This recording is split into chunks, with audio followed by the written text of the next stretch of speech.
ज्योत्सना जी बेंगलोर से। श्री हरिवंश महाराज जी। महाराज जी, जब आप अपने जीवन के उन दिनों का वर्णन करते हैं जहां आपने असहनीय कष्ट सहे, कई कई दिनों तक अन्न नहीं मिला, केवल गंगा जल पीकर भी जीवन व्यतीत किया, तो सुनकर मन भर आता है महाराज जी। हमें तो अपने छोटे से छोटे दुख में भी मन डगमगाने लगता है। फिर आप इतनी कम आयु में भगवान के प्रति अपनी आस्था, धैर्य और दृढ़ता को कैसे अड़िग रख पाए? ये हमारा इस जन्म का नहीं था, ये हमारे पूर्व जन्म का था। पूर्व जन्म में साधना अधूरी रह गई थी तो ब्रह्म ऋषियों के कुल में जन्म हुआ। पिताश्री पूर्ण ब्रह्म ऋषि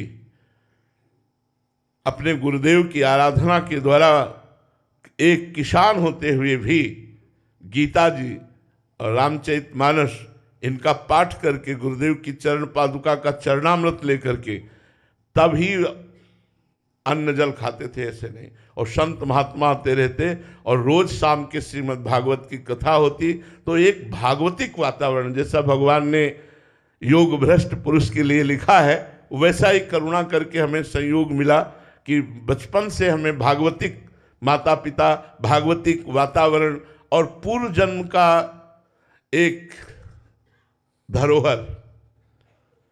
जब मैं कक्षा 8 में था और स्कूल से पढ़ के आता तो आते ही सबसे पहला कार्य माँ करती, झोला उतार के टांगती, जो बैग होती, तो उसे देख के लगता ये पधारेगी, ये मरेगी, फिर मैं कैसे रहूँगा।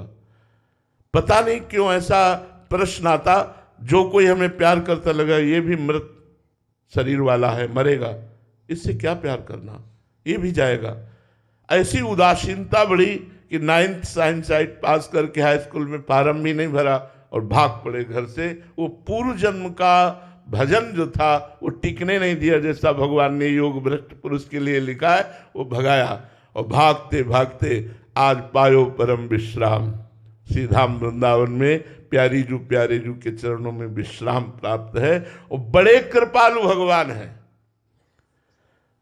हम लोग तो ऐसे किसी भी खिलौने में राजी हो जाते हैं, खेलने लगते हैं, लेकिन हमारे भगवान रूपी माँ ऐसे कृपालु हैं, खिलौना छीन लेते हैं, चल मेरी गोद में आ, खिलौनों में मत खेल, खिलौनों में मत खेल। तो भगवान ने आज तक कभी किसी खिलौने से खेलने नहीं दिया, सदैव अपनी तरफ घसीटते रहे और उनकी कृपा घसीटती ही रहेगी।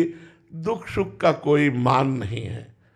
शरीर कष्ट में हो, वातावरण प्रतिकूल हो और मन परमानंद में मगन हो, क्या फर्क पड़ता है।